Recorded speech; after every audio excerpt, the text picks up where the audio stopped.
po pirmo filmo pasirodymo toks gan greitai garsus pasidarė.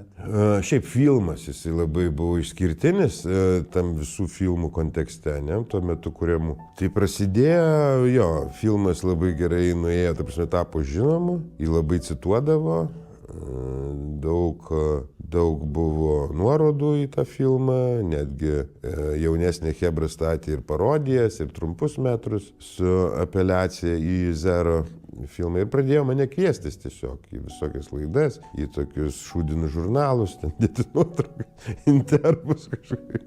Tuo metu tai man buvo nepažinys rytis, buvo žiauriai įdomu. Ir aš atsimenu tą momentą, kada, jis nevyksta per vieną dieną, bet tas momentas, kada tu tampi viešu asmenį. Tu to nesuvoki pats, tavęs niekas nemokė, tavęs niekas net nepaklausė arba net nepatarė kažkaip, kaip elgtis. Ir tau atrodo, kad faina, bet tave jau pažįsta ir tavo elgesys, tavo natūra, tavo veikimas jau yra šiek tiek kitoks. Kaip jautėtės patapęs viešu asmeniu? Ir smagu, ir pradžioj smagu, po to nelabai smagu. Ir trečias etapas jau, kada viskas suvirškini, tai tada tiesiog tu įpranti. Kas buvo nesmagaus? Nesmagu tada, kada tu patenki įvairias kažkokias situacijas nelabai malonės ir tada apie tave linksniuoja.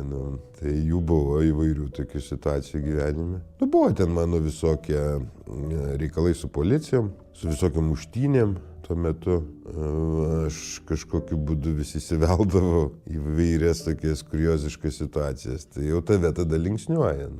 Ir reikia tą šlovės naštą ir tuo metu nešti.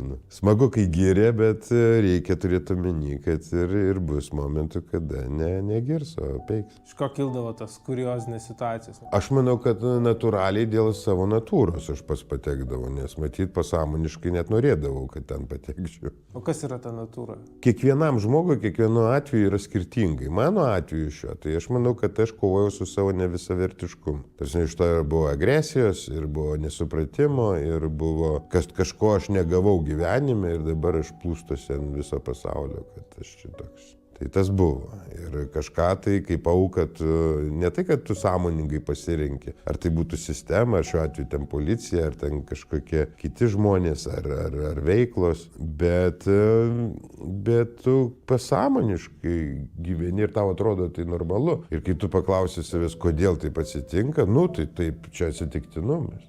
Tu tiesiog neanalizuoji. Tas nevisavertiškumas, kurį minėtis pykčių išeidavo, agresija į tą. Šiaip agresija, jeigu žmogus agresyviai elgesi, ne, tai jisai kažką slepia. Kitaip tariant,